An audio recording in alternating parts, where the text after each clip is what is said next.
Séptima palabra.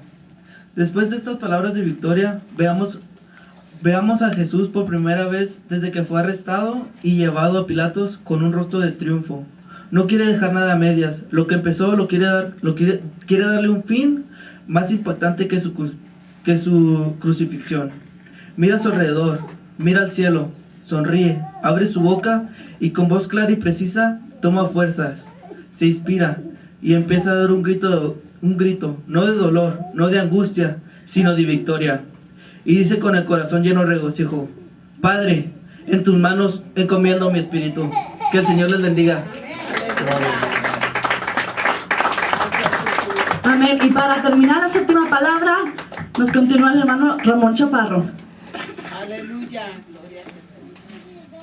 Gracias. Gloria a Dios. Fíjese qué impactante es esta última palabra.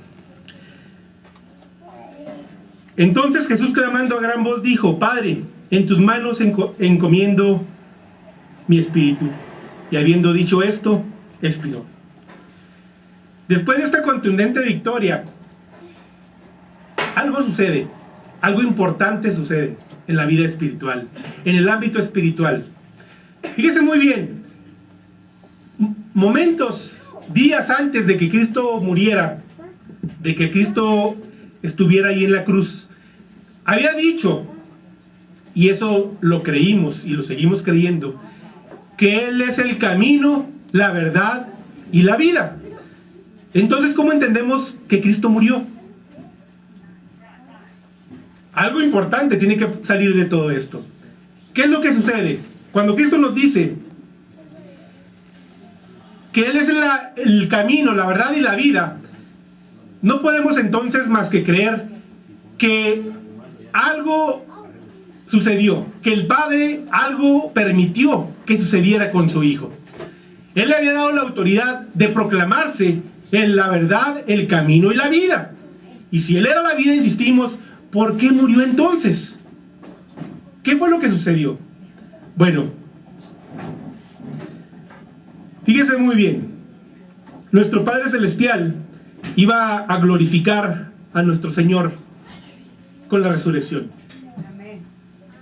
Su cuerpo había prácticamente muerto, había sido pulverizado completamente, golpeado,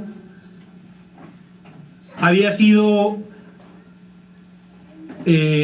tasajeado, había sido desprendido parte de su cuerpo con todos aquellos latigazos que le dieron, y su cuerpo estaba ahí, mayugado por completo. Y Cristo dice: en tus manos encomiendo mi espíritu. Y dicho esto, expiró, dice la palabra.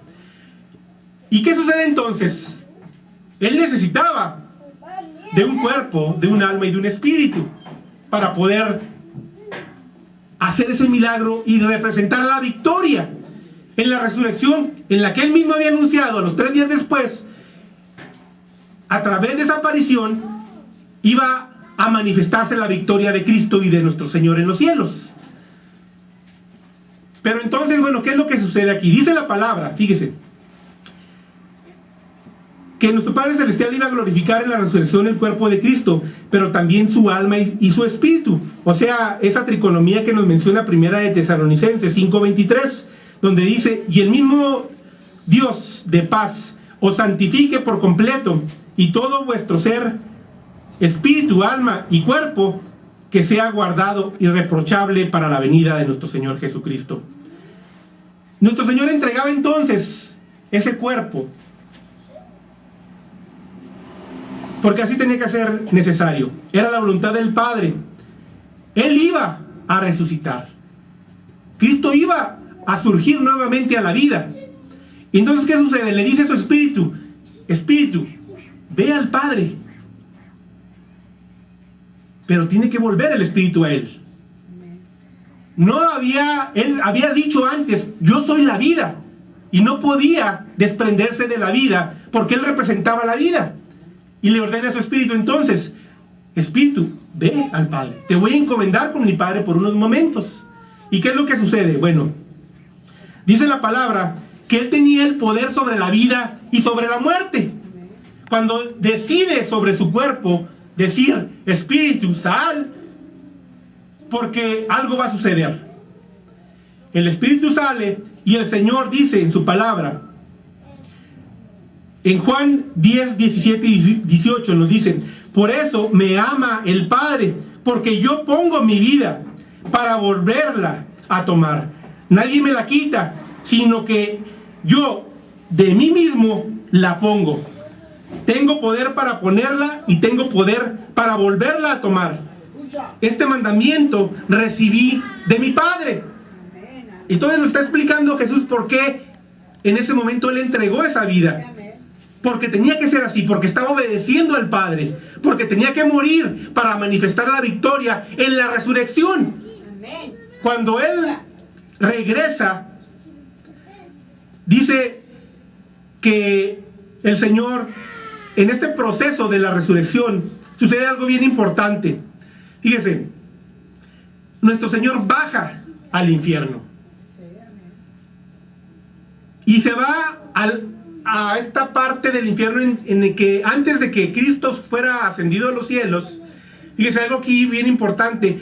En el infierno estaba lo que era el seno de Abraham y estaba el Hades. En el Hades estaban, digamos, los malos que morían, y del lado del seno de Abraham estaban los buenos, pero estaban abajo en el infierno, y solamente eran divididos por una cima. Esa cima representaba un abismo profundo, nadie podía pasar de un lado a otro. Jesucristo, durante este proceso de resurrección, va a ese lugar y saca de ese lugar, del seno de Abraham, a todos aquellos que murieron justificados por Dios. Desde Adán hasta los que murieron poco antes de este momento de la crucifixión de Cristo nuestro Señor.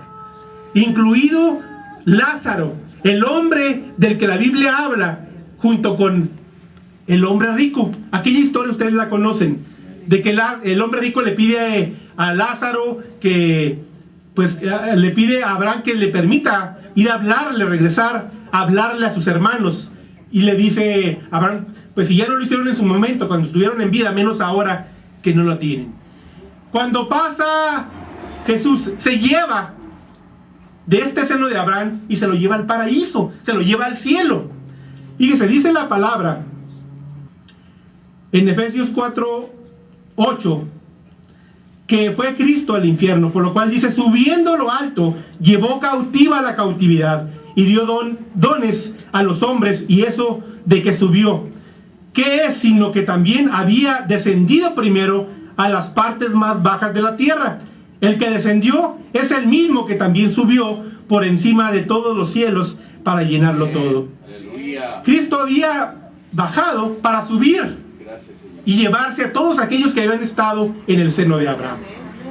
Y a partir de ese momento, ya el lugar de reposo de aquellos que morían justificados por Dios ya no estaba en ese lugar, estaba ahora arriba. ¿Y cómo sabemos que estaba ahora arriba? Cuando le dice a uno de los ladrones que estaban enseguida de él, aquel que se arrepiente y lo reconoce como su Salvador, le dice, de cierto te digo, esto lo dice en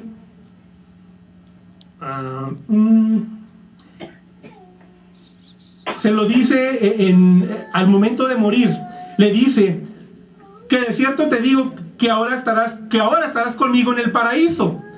En ese momento el ladrón ya no iba a ir al seno de Abraham, iba a ir con nuestro Señor a los cielos, al lugar que había sido llevado arriba. Por eso esta explicación acerca de lo que Jesús hace con cuando entrega el Espíritu. Jesús entrega el Espíritu con ese poder ya dado por Dios para que ese pueblo que había estado reposando en ese lugar fuera ahora llevado hacia arriba, pero también ahora los que empezaban a morir justificados se fueran hacia arriba con él. Y Cristo había dado esa batalla, había pasado por esa gran batalla, luchó durante 3 años por usted y por mí. En ese ministerio que él tuvo, sufrió lo que nadie más ha podido sufrir. Se hizo el sacrificio que nadie más ha podido hacer y la salvación aún permanece. Pese a lo que ha hecho el enemigo por tratar de alterar su vida, nuestra vida, ahí permanece fiel esa promesa. No se ha apartado. La promesa sigue. Para aquel que quiere tener asegurada su vida eterna, porque se han de preguntar muchos, ¿y qué va a hacer de mí después de que yo muera? Muchos no saben a dónde van a ir. Usted y yo hoy sabemos a dónde vamos, porque Cristo sigue siendo fiel a esa promesa. Pero hay otros que no lo saben porque no la tienen, porque no se han apropiado de esa promesa. Por eso ahora yo les digo, aquellos que nos escuchan a través del internet, que si tú haces ese pacto de fe con Dios, si tú dices con tu corazón que Cristo es el Señor y que resucitó al tercer día, serás salvo.